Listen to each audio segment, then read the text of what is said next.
Bienvenue à la grande édition de Rwanda TV. Tout de suite, les grands titres. Cérémonie de pose de la première pierre sur le lieu où seront érigées les infrastructures d'extension de l'hôpital Roi Faisal ce lundi en présence du président de la République, Paul Kagame. Une enquête réalisée par des experts dans la protection de l'environnement révèle qu'une journée réservée au sport de masse en ville de Kigali, appelée journée sans voiture, réduit la pollution de l'air de 20%. Encore une fois, bienvenue, chers téléspectateurs de la télévision rwandaise. Je suis David Carmel Ingabire et c'est une joie de vous retrouver. Je vous le disais en titre, la cérémonie de pose de la première pierre sur le lieu où seront érigées les infrastructures d'extension de l'hôpital Roi Faisal en présence du président de la République, Paul Kagame. Cet événement a eu lieu ce lundi au siège de l'hôpital Roi Faisal à Kachilou, en district de Gasabo, en ville de Kigali. En participant à cet événement, le président Kagame a déclaré qu'il n'était point approprié d'envoyer des gens étudier la médecine à l'étranger et par la suite y envoyer des patients pour s'y faire soigner. Le président Kagame a déclaré que cela devrait être changé avec un renforcement des capacités du pays en la matière et cette évolution pouvant profiter non seulement aux nationaux mais aussi aux patients vivant dans la région. Parmi les services que l'hôpital Roi Faisal pourra offrir en moyen ou long terme, il y a des soins appropriés pour des complications telles que l'AVC, accidents vasculaires cérébraux, ainsi que les maladies cardiaques, mais également des interventions chirurgicales à l'aide de la technologie, des greffes et autres, autrefois recherchées à l'étranger. L'agrandissement de l'hôpital Roi Faisal pourra permettre au pays de devenir un centre d'excellence en matière médicale afin d'aider le Rwanda à atteindre son objectif de devenir cette destination de tourisme médical. L'agrandissement de cet hôpital se fera en collaboration entre le ministère rwandais de la Santé, la fondation King Faisal Hospital Rwanda et le Shelter Group Africa. À titre informatif, l'hôpital Roi Faisal a été créé en 1987 et en 1991 et compte à ce jour 167 lits, chiffre qui va plus que tripler pour atteindre 600 lits après son extension. Vous suivez la grande édition sur Rwanda TV. Le président de la République, Paul Kagame, déclare que la politique du Rwanda, tout comme celle du FPR Inkotanyi, la priorité est accordée aux relations d'amitié et la bonne collaboration, mais que celui qui n'est pas à mesure de la respecter, qui cherche à saboter les réalisations acquises, le Rwanda n'hésitera pas à s'en défendre. Kassim Youssouf nous en dit plus. Le président Kagame a fait cette déclaration lorsqu'il a reçu à table ceux qui ont joué un rôle dans l'activité de campagne du FPR Inkotanyi pour les élections présidentielles et législatives de juillet 2024, notamment des artistes, des entrepreneurs et des professionnels dans diverses professions. Certains entrepreneurs expliquent ce qui les a poussés à marcher pas à pas avec le FPR Inkotanyi dans ce processus électoral et indiquent qu'ils sont prêts à plus d'abnégation et de sacrifices dans le développement du pays. Adhérons à cette famille politique et lisons le manifeste qu'il a présenté aux Rwandais pour que nous puissions l'aider à le mettre en exécution, que nous puissions accroître nos moyens et que nous soyons des gens pouvant satisfaire le budget national à 100% parce que nous a montré que tout est possible. On dit qu'il y a d'autres activités, celles du gouvernement ou les programmes qui sont nécessaires. Ils sont seulement que nous les appelions. Ils sont prêts à vous accompagner dans cette expédition pour que la fondation que vous avez mise en place soit davantage solide et que nous puissions tous récolter ses fruits et que le Rwanda poursuive son développement et que nous vous apportions notre soutien, votre Excellence. Le président de la République, Paul Kagame, a fait savoir qu'il est confiant que le travail à réaliser après avoir remporté le scrutin sera bien accompli et a rappelé que, compte tenu de la sombre histoire que le Rwanda a vécue, le chemin qu'il emprunte actuellement est celui de la consolidation.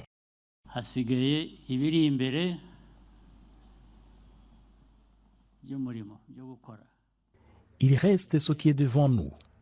L'emploi et travailler, ce qui exige de notre part davantage de force, plus que celle dont nous sommes servis dans ce que nous avons réalisé. Toujours est-il que je n'ai aucun doute que cela sera possible et facile. Ce sera facile suite à la bonne volonté, à la force, en bref parce que notre Rwanda est passé par diverses péripéties.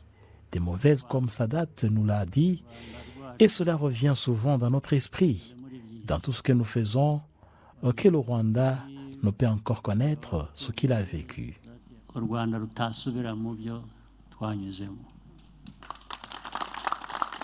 Le président Kagame a en outre indiqué que dans son processus de développement, la priorité du Rwanda concerne ce qui est en rapport avec l'amitié et un bon partenariat avec quiconque le désire.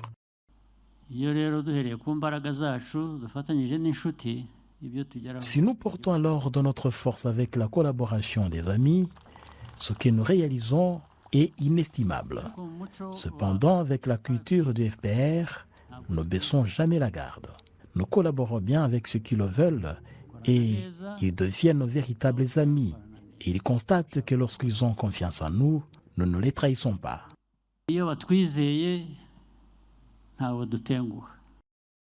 Les résultats partiels que la Commission nationale électorale a déjà rendus publics montrent que le président Kagame a remporté le scrutin avec 99,18% des voix et qu'aux législatives, le FPR Inkotanyi et les partis politiques qui ont choisi de s'y présenter avec lui se sont imposés avec 68,83% des voix exprimées. Merci Kassim. Une enquête réalisée par des experts en la protection de l'environnement révèle qu'une journée seulement réservée au sport de masse dans la ville de Kigali, aussi appelée journée sans voiture ou Car Free Day en anglais, réduit la pollution de l'air de 20% et aide de surcroît les participants à maintenir leur forme physique. Au cours de la journée dite Car Free Day ou journée sans circulation automobile, certains axes routiers sont fermés et sont réservés aux activités sportives. J'ai vu comment ils participent à différentes activités sportives, comment on libère les gens sur la route. La course à pied, c'est vraiment intéressant et j'ai apprécié. Avant mon départ, ce n'était pas comme ça et le développement n'était pas à ce niveau. Maintenant, le pays est charmant, la sécurité est assurée et on remarque la propreté. C'est un endroit à visiter. La raison pour laquelle je suis venu ici, c'est pour faire du sport, parce que c'est important, surtout pour combattre des maladies qui attaquent les personnes âgées. J'aurai bientôt 63 ans, mais je viens faire du sport pour lutter contre ces maladies et je me sens bien en forme. C'est important et j'exhorte d'autres personnes âgées à pratiquer du sport. C'est une journée merveilleuse et je ne pensais pas que c'est comme ça. J'ai été impressionné de voir tout le monde faire du sport. C'est vraiment excellent. Selon l'enquête effectuée sur le sport de masse pratiqué 26 fois par an entre 2021 et 2025, la pollution de l'air va diminuer de 20%. Si l'on considère les effets de la pollution issue de l'émission des gaz par les véhicules, par exemple, le jour sans circulation automobile, l'enquête a révélé que la pollution diminue de 20% et c'est un indicateur très important et cela prévient des maladies et permet le pays à diminuer ses dépenses dans l'achat des médicaments contre ces maladies. C'est en fait une activité facile à accomplir et qui n'exige pas de budget important. Cette enquête révèle en outre que pendant les 26 fois que le sport de masse est pratiqué, la santé de 100 personnes est préservée suite à ce qu'il y a environ 600 fois qu'elle se serait faite soigner si elle n'avait pas pratiqué du sport, ajoutant que cela permettra d'avoir en réserve 3300 jours que ces personnes auraient perdus en se rendant à l'hôpital et se faire soigner des maladies non transmissibles, dont celles causées par la pollution de l'air et le manque d'exercice physique. Cette enquête révèle en général que ce sport, pendant les 26 fois par an, pendant 5 ans, permet au pays d'épargner 150 millions de dollars américains, soit environ 160 milliards de francs rwandais. Le professeur Joseph Muchombitsi, médecin spécialiste, exhorte les gens à pratiquer du sport même pendant les jours où la circulation automobile est autorisée. L'enquête s'est penchée sur ce problème et le constat est que le bénéfice qu'on retire dans la pratique du sport est supérieur à celui de rester sans activité sportive, quand bien même on le pratique sans qu'on ne respire pas de l'air pur, mais ne pas faire du sport a plus de mauvaises conséquences. Vous savez que la ville nous a réservé certaines zones où la circulation n'est pas dense et il y a des tapis roulants pour la marche, et dans les parcs, c'est encore mieux que dans la rue où il y a beaucoup de véhicules. Le Car Free Day, organisé le 1er et le 3e dimanche de chaque mois, a été inauguré au Rwanda le 29 mai 2016. Cette journée sans circulation automobile est organisée au niveau international le 22 septembre de chaque année.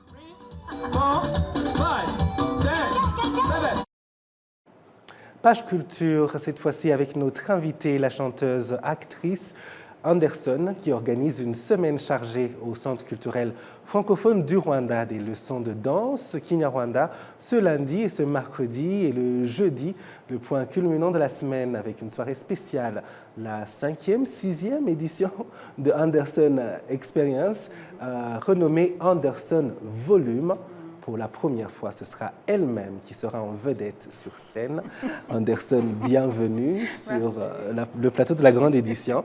Oui, merci encore une fois, c'est vraiment un grand plaisir. Oui, c'est toujours un plaisir d'avoir des artistes qui y en font autant et surtout qui organisent des plateformes pour d'autres artistes. Alors, Anderson Experience, c'était d'abord pour les autres. Oui. Un an plus tard, c'est devenu Volume. C'est possible qu'on te retrouve sur scène. Oui. J'aimerais que tu nous parles un peu de cette édition, de ces 2 jours de danse Kinyarwanda et puis de jeudi. Alors, même aujourd'hui, on va danser. Donc, aujourd'hui, demain et après-demain aussi, on danse. Donc, lundi, mardi, mercredi. Et puis, jeudi aussi, c'est le concert. Alors, pourquoi j'ai appelé ça The Anderson Volume? C'est que maintenant, The Anderson Experience, c'est un business. J'ai dû, parce que j'ai travaillé avec BK Arena, et ils m'ont dit, tu dois t'inscrire, madame. On ne peut pas travailler avec toi si tu n'es pas registré. C'est comme ça qu'on dit? Registered. Oui, If you're not a registered business. Enregistrer l'entreprise. Tu vois, donc j'ai dû enregistrer l'entreprise et donc c'est devenu maintenant The Anderson Experience.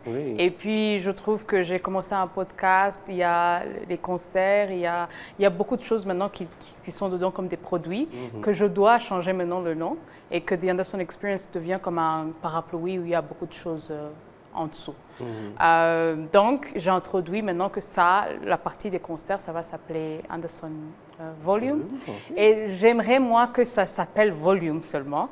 Donc, c'est juste pour introduire et que les gens sachent que c'est la même personne. C'est juste que les noms doivent changer. Donc, maintenant, ça sera Volume pour les concerts. Ça sera ce jeudi, le 25, et vers 19h jusqu'à, disons, 23h, comme ça. Oui. Et je vais chanter pour la première fois. Absolument, pour la première fois. C'est vrai que tu avais une carrière. Tu as une carrière qui est très intéressante parce que tu es entré dans la musique par passion alors que tu faisais autre chose. Oui. Tu as eu une chanson qui a vraiment eu un très grand écho. Et puis, tu as mis ça un peu sur pause pour faire un peu de théâtre et construire cette plateforme. Aujourd'hui, est-ce qu'on peut dire que Anderson est enfin de retour en tant que musicienne? On va avoir de nouvelles chansons, un album peut-être? Oui, oui. Alors, pour le The Anderson Experience, je ne voulais pas aller sur scène toute seule parce que j'adore vraiment quand on bouge en nombre. J'aimerais bien qu'on a 30, 40 artistes qui apprennent quand j'apprends aussi et qu'on arrive maintenant à tourner. comme on avait dit l'autre fois. Donc c'est pour ça que j'ai commencé avec d'autres artistes. Et parce que je fais toujours le théâtre, ça j'arrête jamais. Je fais toujours le théâtre. Et je me suis dit, en avril, on a fait Les Femmes debout. Et j'ai chanté, j'ai dit, ça me manque vraiment de chanter. Donc cet épisode ou ce volume, j'ai dit, il faut vraiment que j'arrête de me cacher derrière et que enfin, et ça sera la première fois que je chante à l'intérieur de l'Institut français dans le Cube. Parce que normalement, je fais tout là-bas. Je fais les théâtres, MC, je joue avec les enfants, mais je fais le Anderson Experience pour les autres, mais j'avais jamais chanté. Donc j'ai dit, ça c'est une bonne chose qu'on fête notre première année pour Anderson Experience et que je sois sur scène. Absolument, donc ce sera un milestone important, comme disent les anglophones.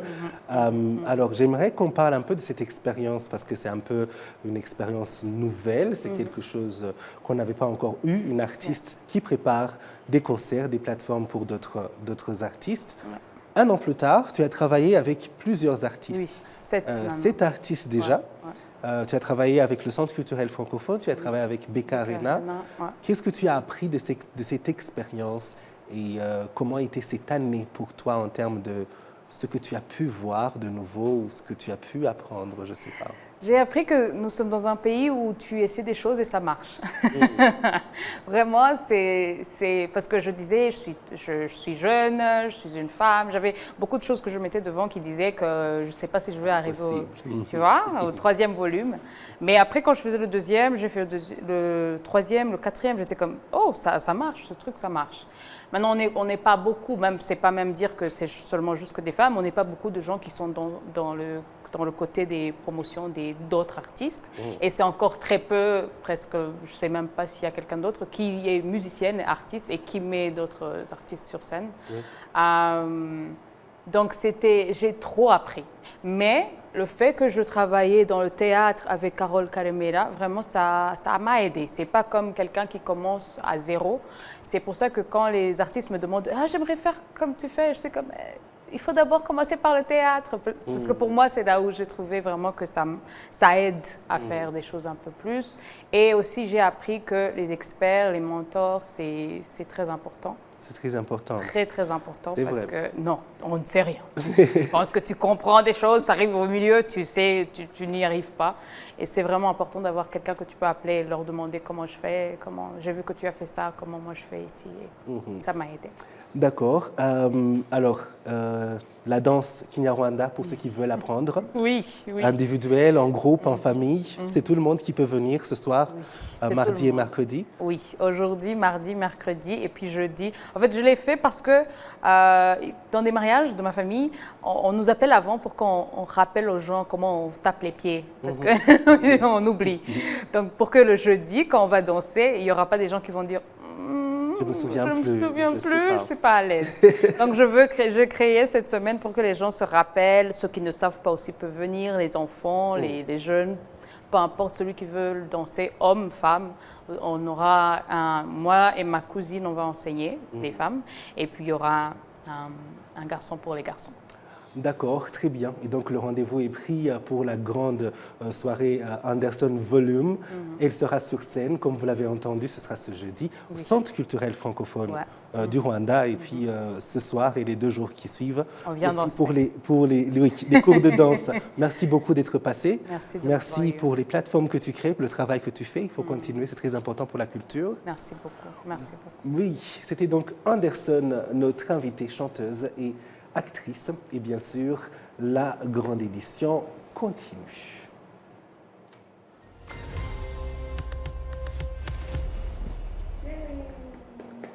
L'équipe nationale rwandaise féminine de sitting volleyball accélère les préparatifs aux Jeux paralympiques de Paris prévus en août prochain.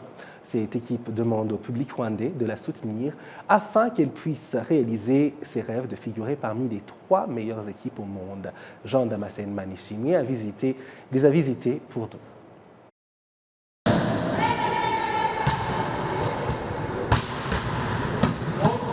Une ambiance de compétition au centre Maison des Jeunes Kimisagara en pleine capitale rwandaise Kigali. En couleur nationale, l'équipe féminine de sitting volleyball travaille jour et nuit pour être au point avant de s'envoler pour Paris, et doit participer aux Jeux paralympiques de cet été. C'est bel et bien l'équipe rwandaise, mais elle ne représente pas seulement le pays des 1000 collines, mais aussi tout le continent africain, car elle est la seule qualifiée pour cette ultime compétition. L'entraîneur de cette équipe affiche l'optimisme malgré les adversaires de taille dans ce tournoi. The team is still new because the team started from 10 years ago and we fight with the teams have a long time in the competition. But till now our team in the L'équipe est toujours nouvelle. Il existe depuis 10 ans et est opposé aux équipes qui ont connu plusieurs compétitions. Notre équipe a des ambitions de se perfectionner davantage pour les Paralympiques de Los Angeles et nous avons besoin de bons résultats dans cette édition. Nous savons que nous serons face aux équipes fortes. À commencer par le Brésil, la première équipe au monde, le Canada, deuxième, et la Slovénie, une bonne équipe aussi expérimentée. Notre équipe est encore jeune, mais a la chance de lutter pour obtenir de bons résultats. But our players are still young, have a chance to fight, have a chance to do good results. Confiante en elle-même, les joueuses de l'équipe rwandaise affichent une grande ambition d'aller le plus loin possible dans ces Jeux paralympiques et demandent au public rwandais de s'unir derrière elles pour avoir de meilleurs résultats. icyo twakwizeza abanyarwanda surtout ku bakurikira imikino yacu bazi urugendo rwacu kuva Brésil, Tokyo kugera tugiye kujya Paris. Ce que nous dirions à ceux qui nous suivent, sachant surtout notre parcours depuis le Brésil, Tokyo et maintenant Paris, nous avons changé notre placement mondial. Il y a eu des changements et ces Paralympiques de 2024 nous poussent à travailler davantage pour figurer dans les 3 meilleures équipes du monde. Nous voulons dépasser la phase des poules et continuer. C'est notre 3e participation aux Paralympiques. Nous demanderions aux Rwandais de nous soutenir moralement et de suivre nos matchs. muri morale gukurikirana imikino yacu kudufana ibyo nasaba abanyarwanda. Si l'équipe représente tout le continent africain, cela lui demande de lutter de façon acharnée, un esprit que l'entraîneur essaie d'insuffler dans ses joueuses. Pour moi, c'est la 4e participation aux Jeux paralympiques. J'ai surtout joué avec l'équipe égyptienne. Chaque fois, j'y allais pour m'imposer aux autres. Et c'est ce que j'ai dit à mes joueuses. On n'y va pas pour nous amuser. Nous y allons pour gagner et nous devons lutter pour ça. Et nous devons faire du bien pour le Rwanda, surprendre ainsi tout le monde. Nous allons lutter et je pense que nous y parviendrons.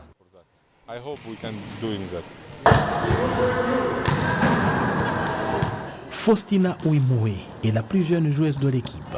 Inspirée par la bravoure, la fraternité et le sens d'entraide de ses grandes sœurs, elle se déclare ravie de participer à une compétition mondiale pour la 2e fois. ibintu mbigiraho ni byinshi cyane yaba mu mikinire no mu bijyanye n'ubuzima bisanzwe cyane cyane mu mikinire. J'apprends beaucoup de mes grandes sœurs. C'est moi la plus jeune. Je les ai observées et elles travaillent beaucoup. Elles s'entraînent régulièrement avec un esprit d'unité et s'entraident mutuellement.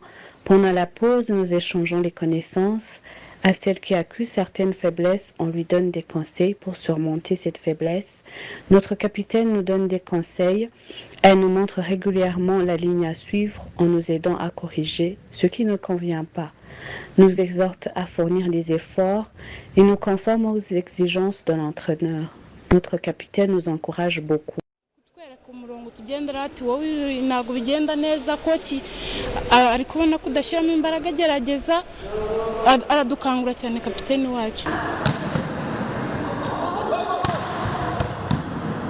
C'est pour la 3e fois que l'équipe rwandaise de sitting volleyball participe aux Jeux paralympiques. Avant de s'envoler pour Paris, l'équipe devra faire un stage d'entraînement en Iran. Actuellement, l'équipe féminine rwandaise de sitting volleyball occupe la 5e position au niveau mondial et la 1re sur le continent africain. Jean-Thomas Senemani pour la télévision rwandaise.